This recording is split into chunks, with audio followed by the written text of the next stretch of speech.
Hello friends, my name is Cristal Juarez, Director of Santa Teresita Youth Conference Center, and it's such a blessing to have you today. And from here, I think you can see our beautiful chapel right here in the background.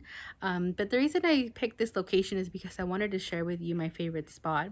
And these steps right here, that's it. That's one of my favorite spots.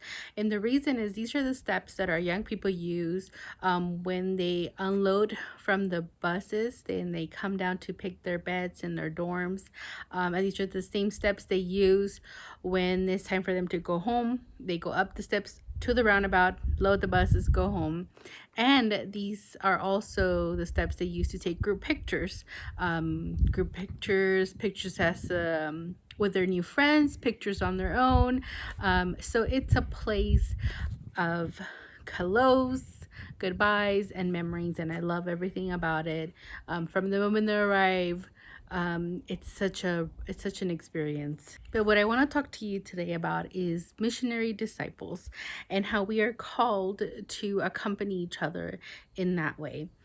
In 2013, Pope Francis promulgated Evangelii Gaudium, or the joy of the Gospels, in which he introduced new terminology and new concepts that were fairly new to many people, and that today I'm still growing in. Every time I read this document, there's always something new I learn. There's always something I pick up. I never stop learning. So if you ever get the chance, please pick up the book. It's amazing. I completely recommend it. So one of those concepts that Pope Francis introduced is the art of accompaniment. Pope Francis tells us the church will have to initiate everyone, priests, religious, and laity, into this art of accompaniment, which teaches us to remove our sandals before the sacred ground of the other.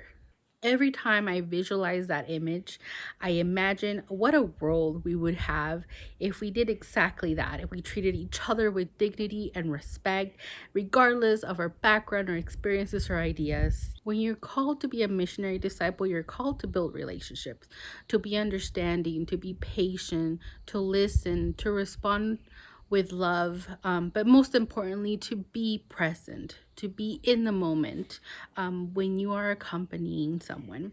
The joy of the Gospels reminds us that God constantly challenges us to go forth. We're called to go forth as missionary disciples so that we may practice the art of accompaniment.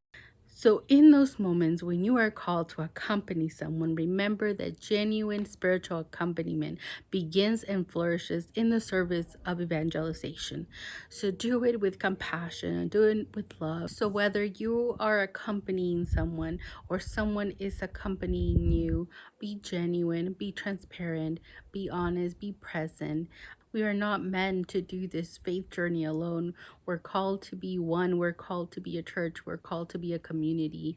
And we must be there for each other. We must be present for each other.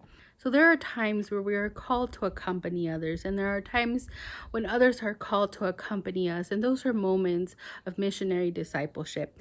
And we must know where our faith stands in that moment when we are called to help others on their journey so that we can better assist them. So in those moments that you need accompaniment, I invite you to seek out a spiritual director, to talk to your priest, to talk to your friends, to your family, sometimes even a stranger on a retreat.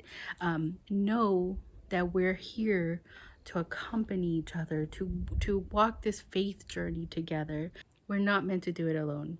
We're a community. We thrive when we unite, when we build relationships. And that is what missionary discipleship means, to build relationships, to be there for each other. That is the heart of accompaniment. Thank you so much for joining me today. Blessings on your week, and we can't wait to have you all back at the retreat center again soon.